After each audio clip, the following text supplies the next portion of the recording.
Hello! Come with us on our Albay Bicol Casas Adventures. Let's go! Hi guys, we're walking and pupunta kami sa Hoyop-hoyopan team. Yes!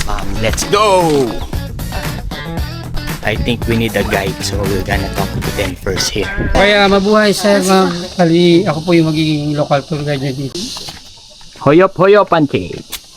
Bago tayo pumasok ng cave, may mga rules and regulations. So no Tapos, touching. ma'am, si ma'am, itatry ni ma'am makapag-swing dito. Para at least may pantapat tayo sa anchor tree. Oh yun! Oh. Pagdating dito sir, mararamdaman niyo may hangin. Okay, yung ibig sabihin ng hoyop-hoyopan. Hoyop, ibig sabihin ihip. Okay. Hindi hayop-hayopan na. Hayop yung tour guide.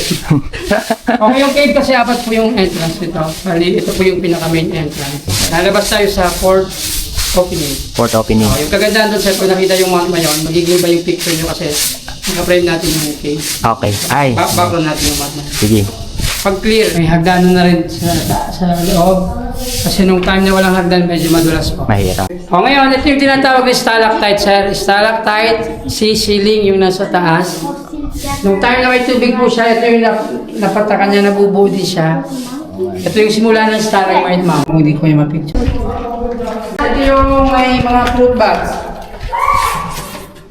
Fruit bats. Ay, ayun nga, meron. Oh. Pero pakiusap, pag nakatingala, huwag nakabuka yung bibig. Yeah. Kulay cover. Oh yeah, there's a lot of them. The fruit bags. They're sleeping. Pag dito kayo sa amin sa papasyala, karamihan dito, kuweba. Yung another cave namin, yung tawag ng kuweba, Kalabidungan Cave. Ang buhangin din. Putik siya, ma'am.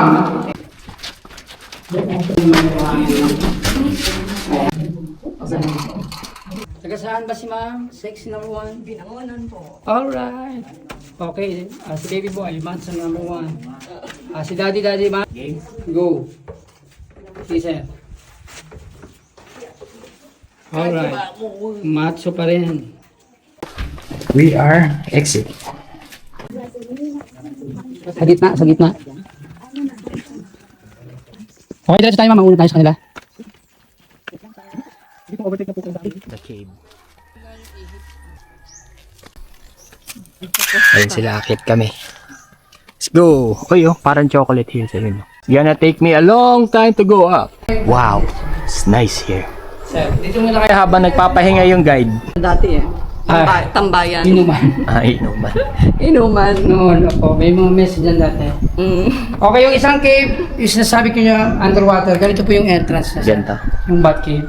Sa labas, kung hindi kayo papasok sa labas, pwede na kayo mag-swimming hanggang dito yung tubig. Wow. Pero kung papasok, yun yung sinasabi ko 3 hours to explore yung bat cave. Dilim ah. Ito na yung itaas kanina. Opo, yung sabi ko yung tanong yung liwanag. Ito yung bato, Oo nga. nasira yung rock formation. Ito po yung pinanggalingan ng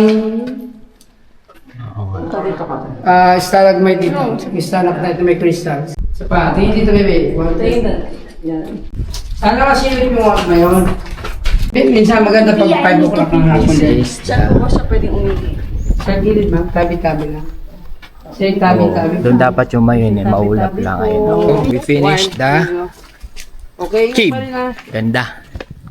Ayun, let's go to our next adventure. Ayun sana si Mayon. Kaso, it's noon time, natutulog siya. Kaya mo to kay isang picture lang.